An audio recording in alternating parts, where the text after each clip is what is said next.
Allora, buon pomeriggio. Good afternoon. Could you kindly take your seats? That way we can begin this press conference concluding the G7 Ministerial for Culture that was held here in Naples. Could you kindly take your seats? To my left here on the side, welcome everyone. Welcome to this press conference, which we are also broadcasting on the channel of the Ministry of Culture. I'm the main press officer, and I'd like to thank you for the visibility given to the meeting. Let me give the floor to the Minister of Culture, Alessandro Giuli, for his conclusions, and then we will take questions from the floor. Minister.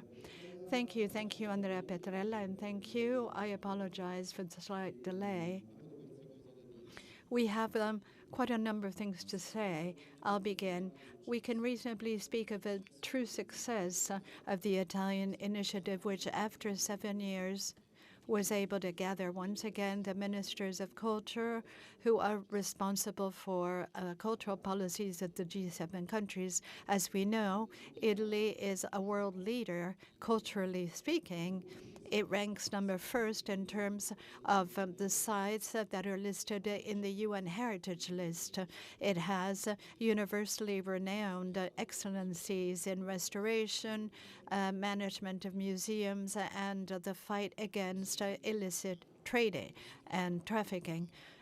We have shown our partners a sense of responsibility in promoting international cooperation in the cultural arena that is enlarged. The first result is that at this meeting within the G7 group, there was evidence of great cohesion. We felt the same things. We share political values and cultural sensitivities. We're working to find solutions to critical issues for our societies and our cultural and creative industries, for cultural workers and for our citizens.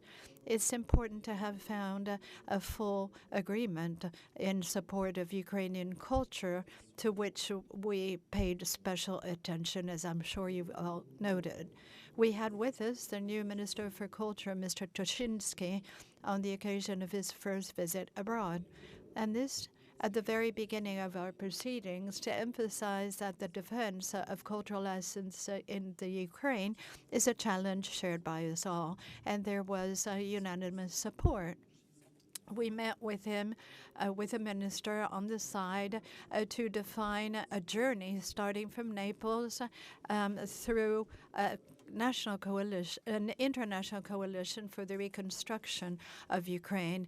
We're going to work together with Vice Premier Mr. Tajani, so that the reconstruction conference in 2025 that will be hosted in Rome will be able to coordinate the interventions of all partners, starting with the G7 countries. I was personally invited to Odessa, where I already have been, and I will gladly go back to take stock of the situation and find out what we must do and share with our Ukrainian friends both the risk and hopes. The G7 ministerial discussed AI and its impact on the cultural world. We looked at the opportunities, but at the same time, the risks. The risks that this technological innovation entails or will entail for artists, creative people, cultural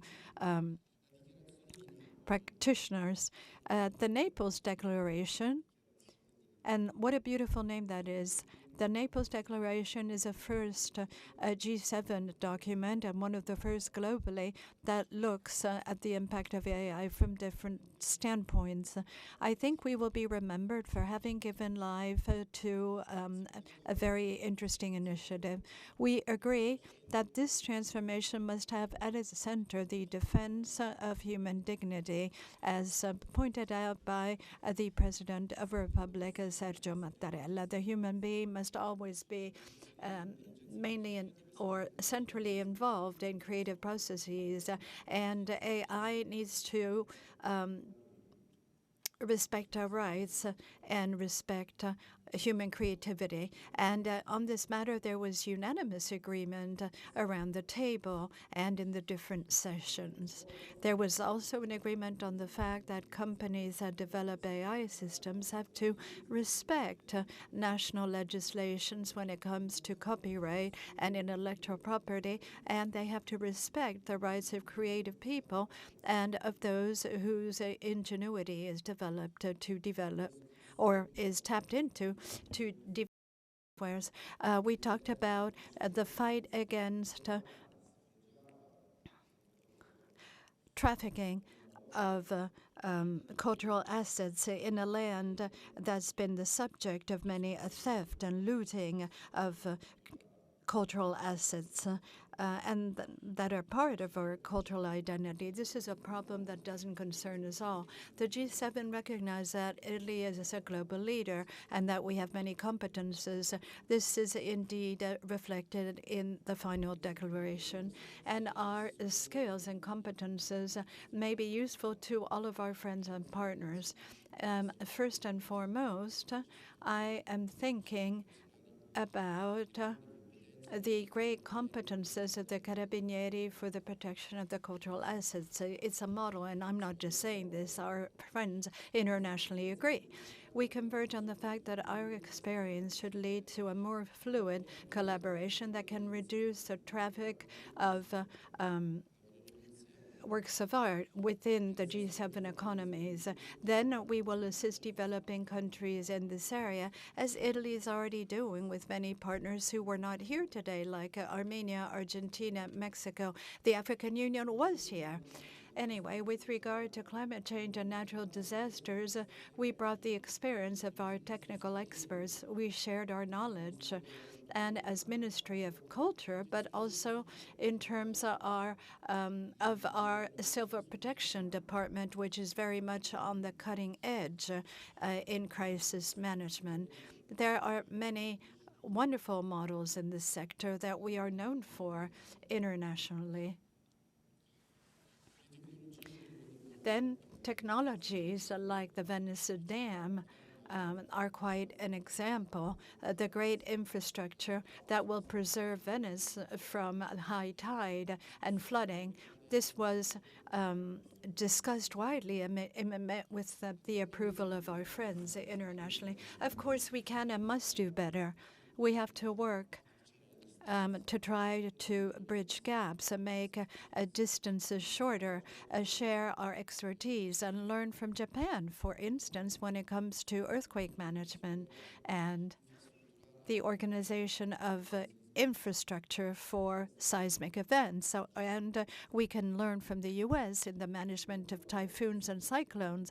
For the very first time, the G7 of Culture opened up to a dialogue with Africa.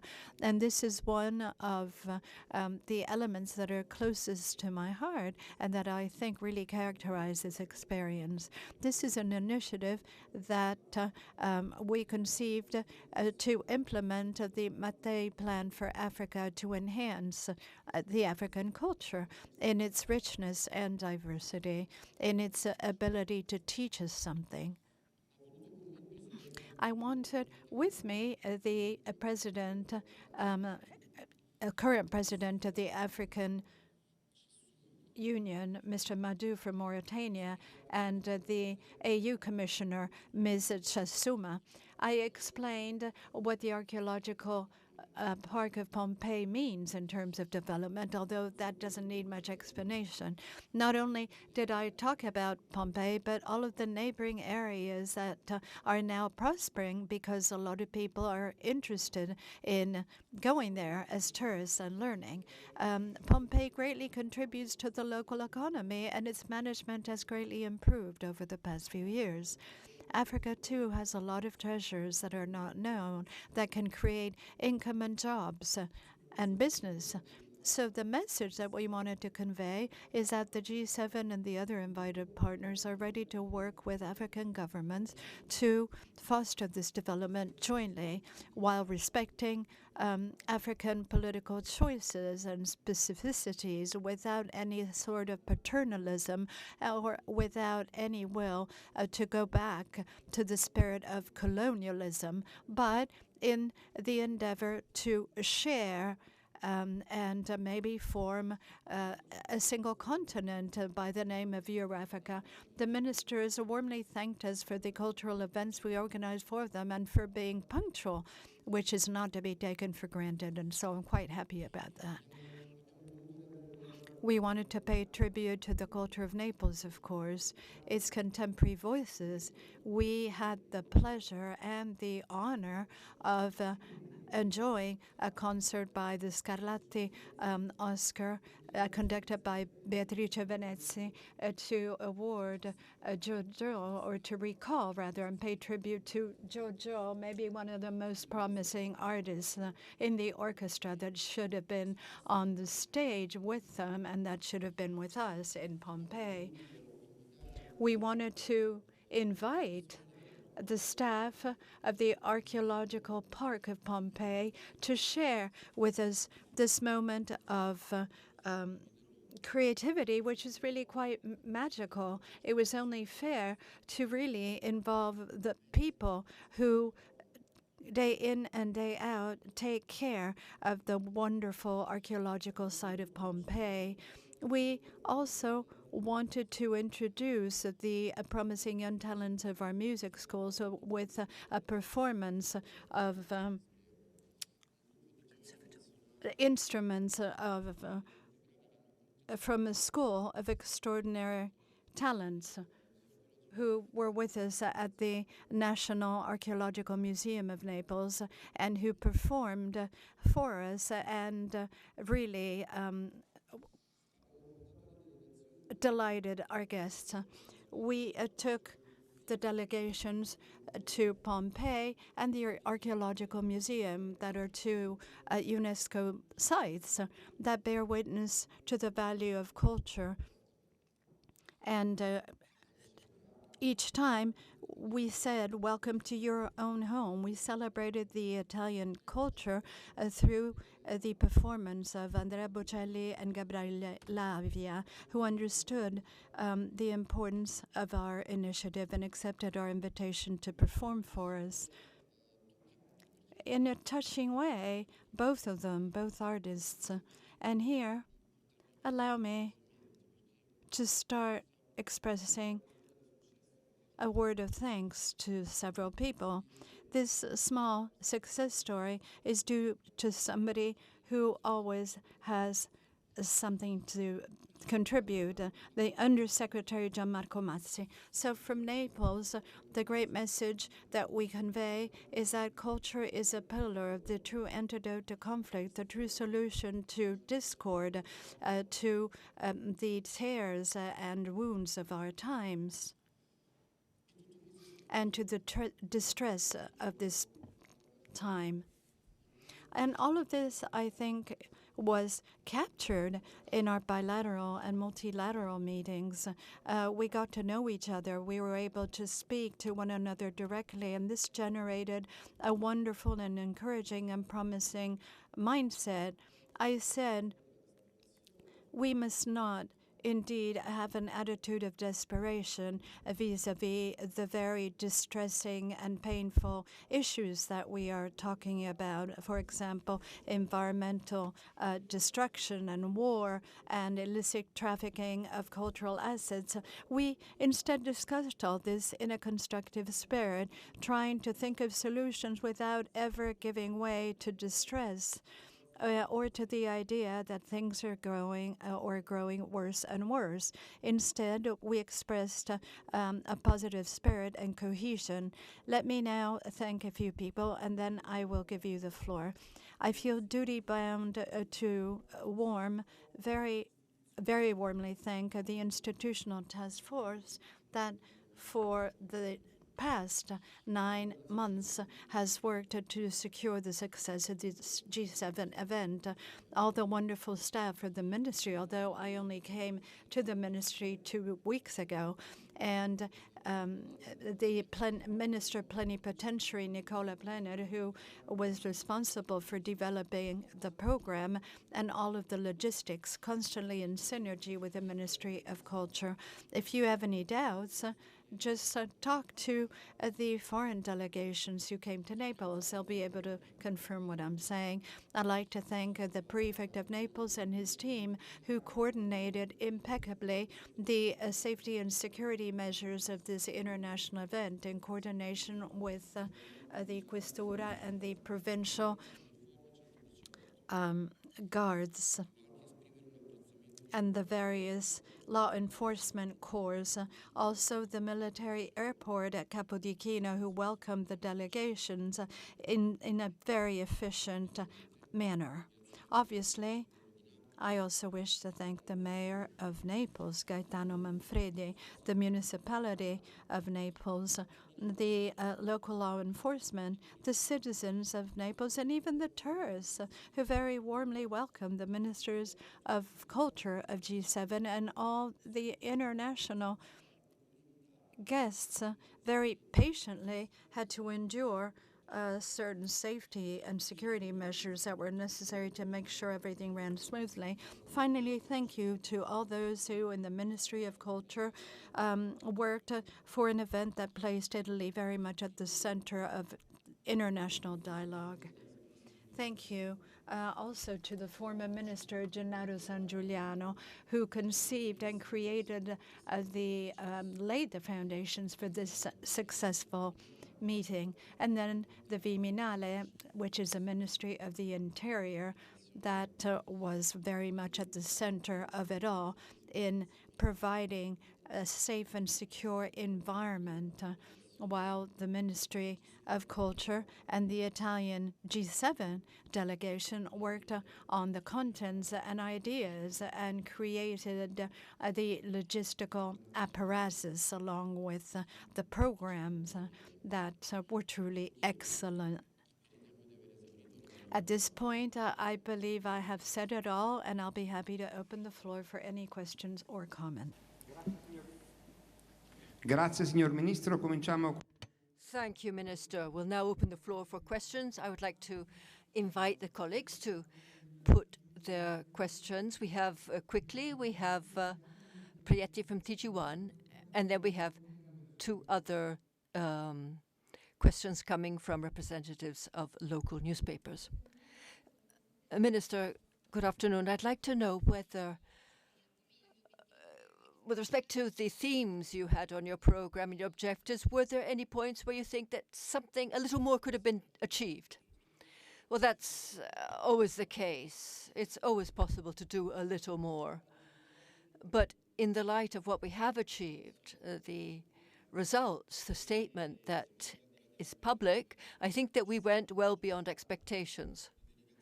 And all of the delegations when leaving said, this is a first step on the path. This is a strong connection. We mustn't lose contact. We must work in a rapid and concrete way. For instance, just an example, artificial intelligence is not sitting around waiting for us. It's moving forward very rapidly. So we need to ask ourselves difficult questions on the speed, on the ethical, legal, job-related, employment-related impact that it will have. So everything can be improved on, but I think that nonetheless we did go well beyond our early expectations. Thank you. Merlini is the next journalist to ask a question. And please raise your hand to ask for the floor. Thank you. Minister, the statement dealt with many universal issues. In the light of your background, your education, what would you say is the feeling of the G7 towards contemporary culture? We've talked a lot about preservation, protection, but what about today and the future? What was your understanding of the feeling of your colleagues? I would say that they were very interested. It wasn't a conference of archaeology. We talked a lot about cultural assets, cultural goods, and that does refer a lot to ancient objects, artifacts, but also works of art of other periods. Now, if you're talking about contemporary art, I would say that there was a lot of attention to that too.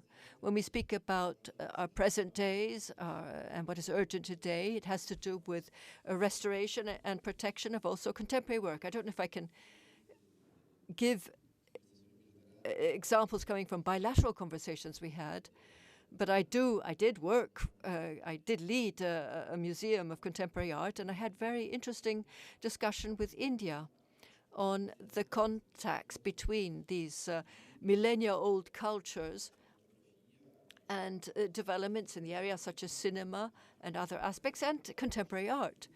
We talk about contemporary artists, Shipagu, and the National Museum of Arts did shed light on that important artist. So it was very important that we didn't discuss in a very limited way. We talked about many different forms of art, and cinema came up in the discussion among many delegations, and that certainly is a contemporary art, as is music, as is culture as a whole.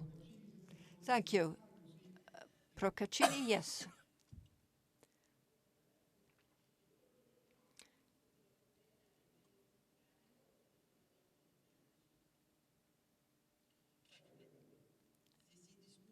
You discussed protection of cultural goods. Did you talk about that in the light of the impact of climate change? Certainly.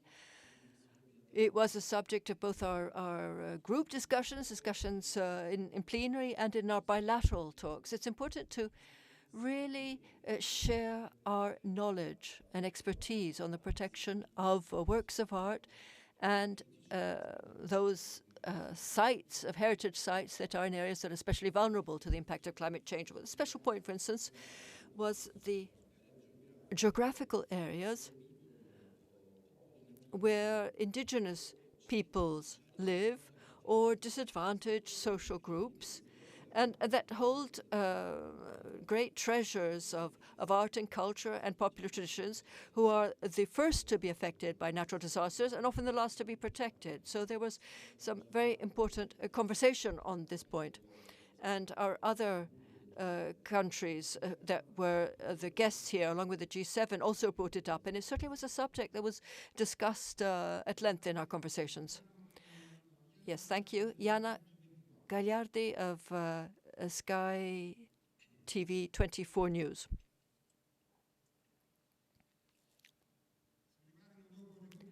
After we'll have Republic of Naples and La Stampa newspaper. Minister, this G7 was held after a few days of you becoming minister and after several weeks of polemics. Did you notice a special, some sort of reaction on the part of other delegations? Did you notice anything of that sort? No, and thank you for the question, because I can make 2 points that are important to me. The first is that yesterday there was a very warm applause when I recalled the name and mentioned Minister San Giuliano. Many of the foreign delegations clapped, they applauded, and because they'd worked with that Minister of the Culture and with his technical experts for the preparation of this G7. I also didn't expect quite as much encouragement as I received, not so much from a personal point of view, but because I believe that Italy, perhaps as never before, is at the very heart of international discourse, as never in the past. There's a lot of thinking around the world, and our role is being considered with a lot of respect by many countries. And the attention is really, I would say, not interested in gossip, not interested in politics from that point of view. We really had an in-depth conversation with about our institutions, and we are the representatives of our institutions.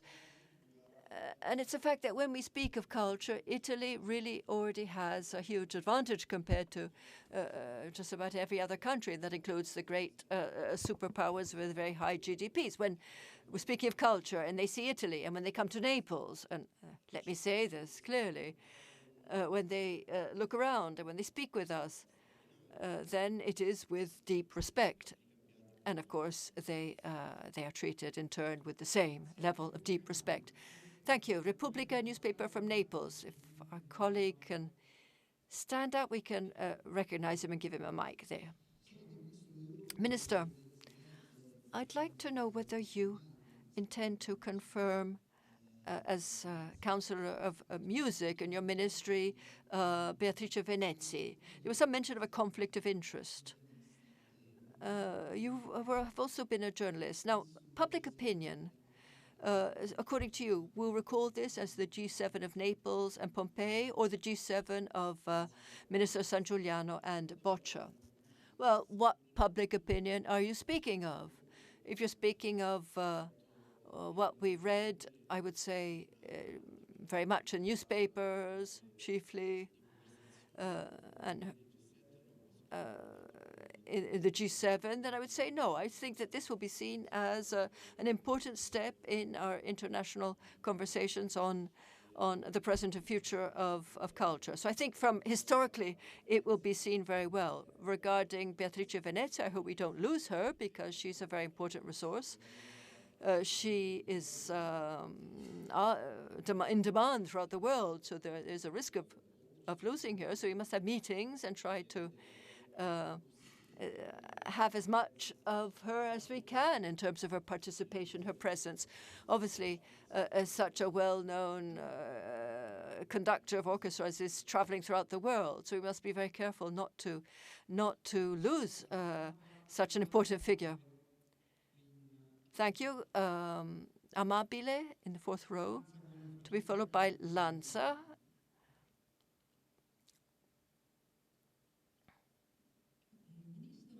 Minister,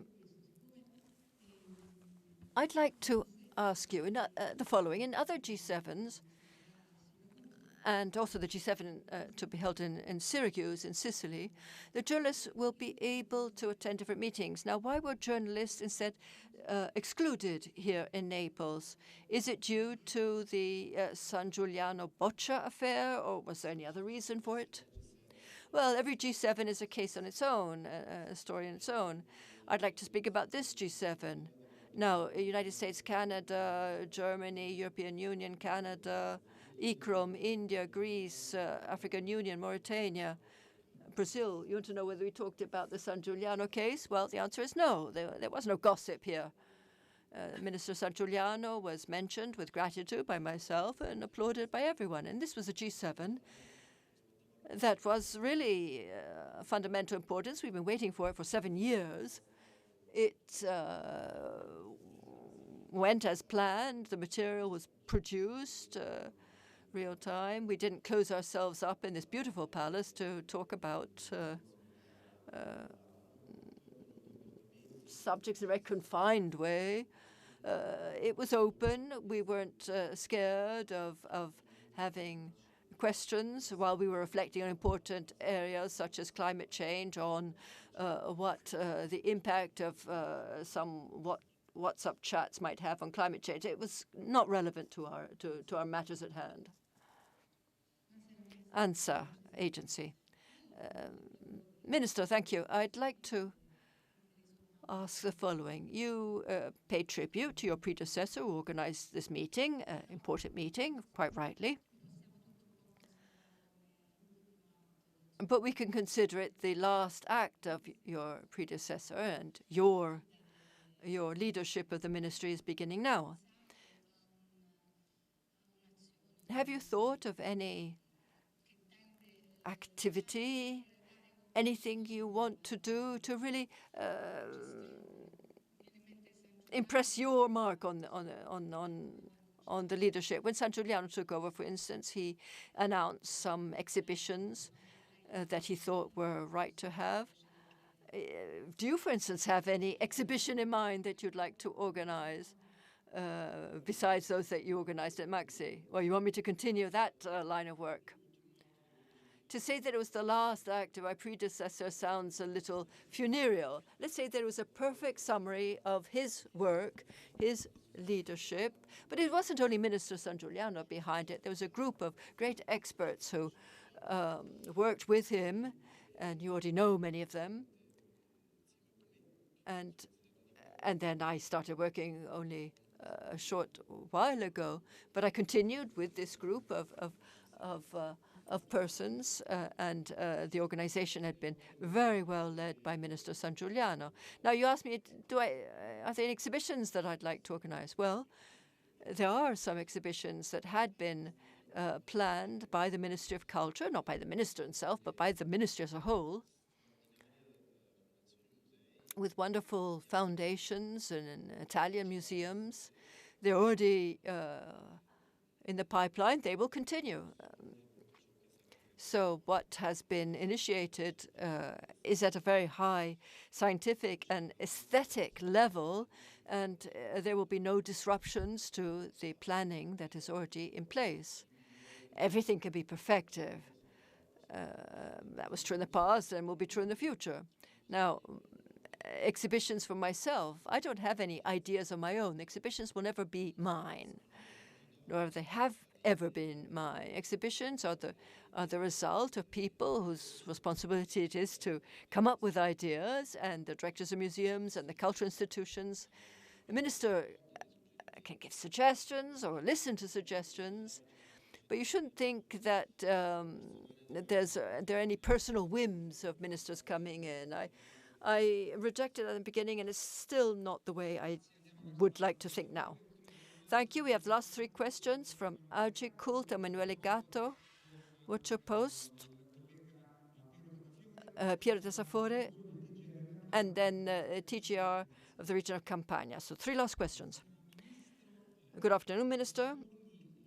In a few days' time, the Council of Ministers will be adopting the Budget Act. We always talk about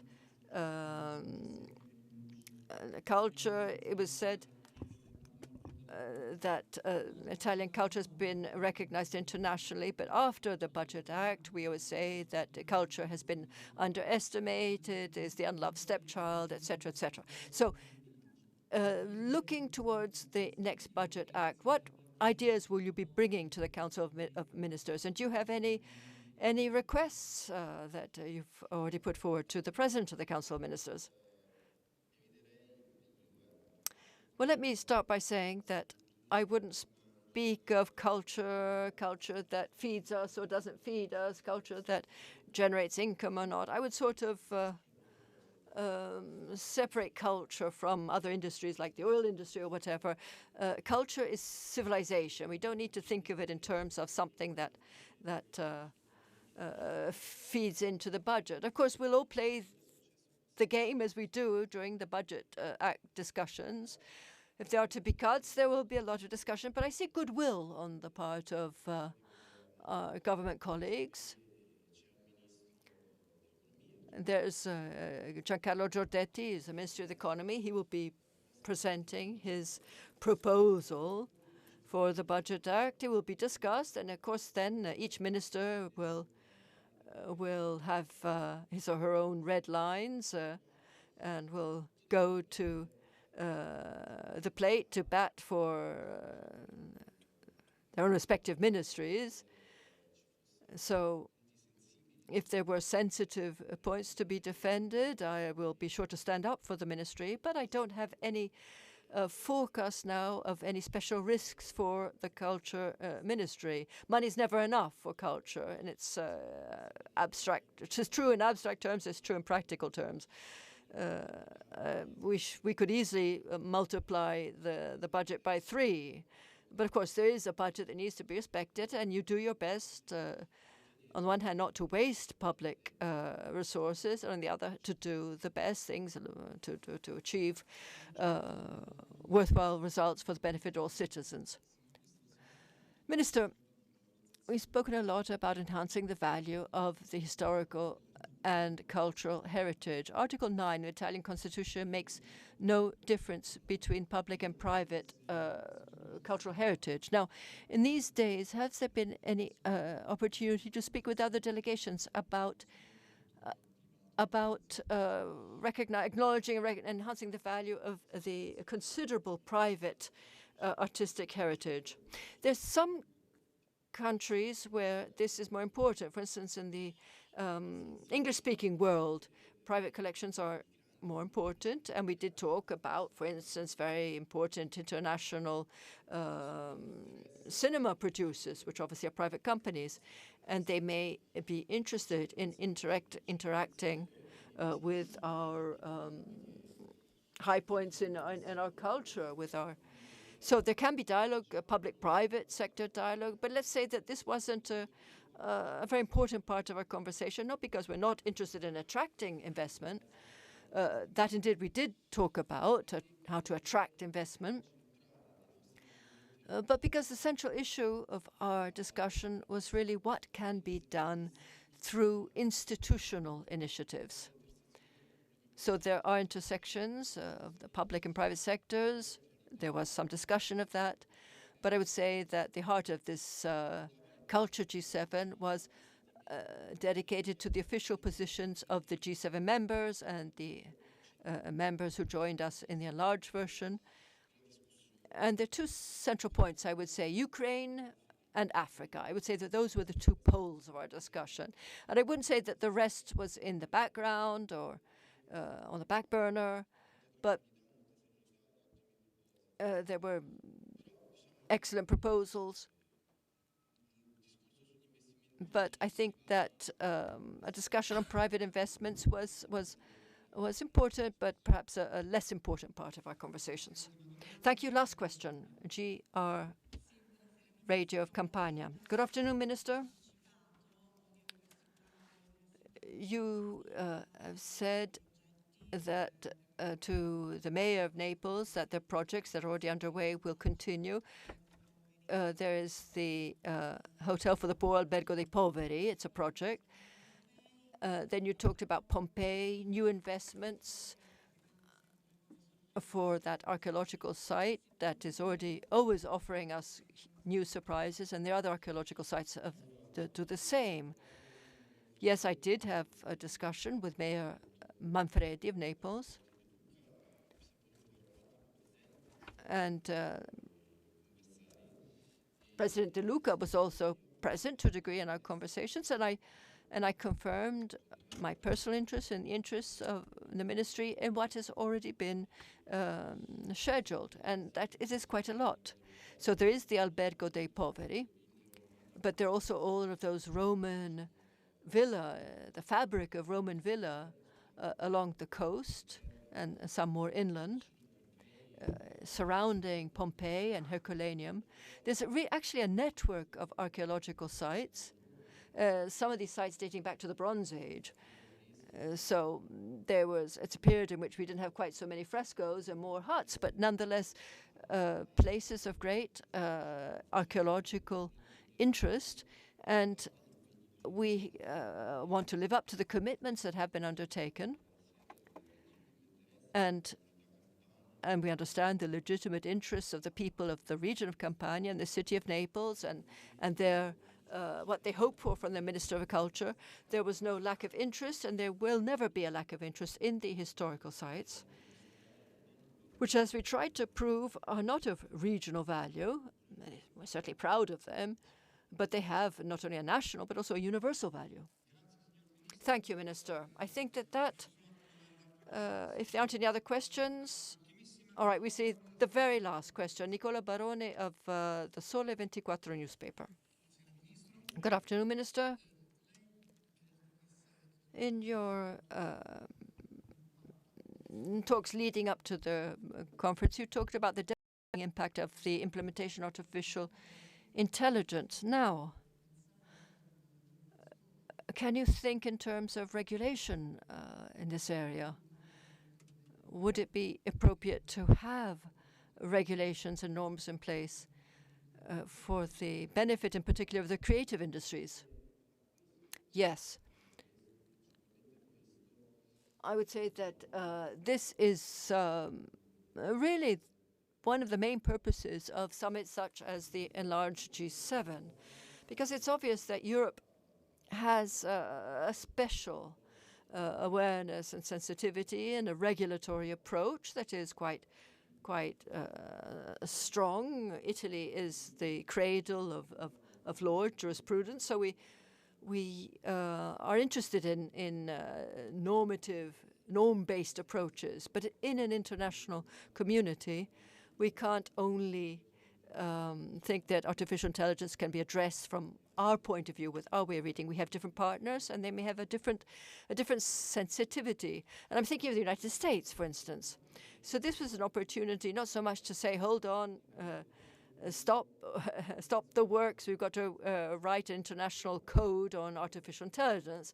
No, that wasn't it. But we did want to compare our different appreciations, our different perceptions, compare our different regulatory frameworks there where they exist, because we're in an evolving situation. And we're part of the European continent that is moving forward in this direction. But we can't be isolated in addressing a challenge such as artificial intelligence. We need to compare our different outlooks, our different sensibilities, our different appreciation of the critical aspects. So we need to have a shared horizon, and that's inevitable. Otherwise, we'll simply be overwhelmed by something that we have no control over in our respective areas of expertise. But we need to address this in the idea that it can become an opportunity. Even that which may appear to be most delicate, most sensitive, most critical can also become an opportunity. And that's why it's important to have the African Union with us. And that's why some of our interlocutors really stress the importance of artificial intelligence in medical diagnostics. So we didn't simply sound an alarm. There's an awareness of the importance of the human person. There's an awareness of the fact that it's a very, very topical issue, and we have to deal with it. But we want to seize the positive aspects before restricting with regulations. Now, obviously, there's a need for constraints. There's a need for some restrictions. To an extent, some of this exists, but we need to come to an agreement on a sort of perimeter of action to govern the process without contradictions and without any risk for those who are less able to protect themselves from the impact of artificial intelligence. Thank you, Minister. I would say that really is all. And a last word of thanks to all of the technical sound engineers, technical experts of RAI who've enabled this broadcast and all of the audiovisual material. Thank you. And my thanks also go to those I haven't thanked. We always forget someone, but to those who haven't been specifically thanked, please be confident of our gratitude. Thank you.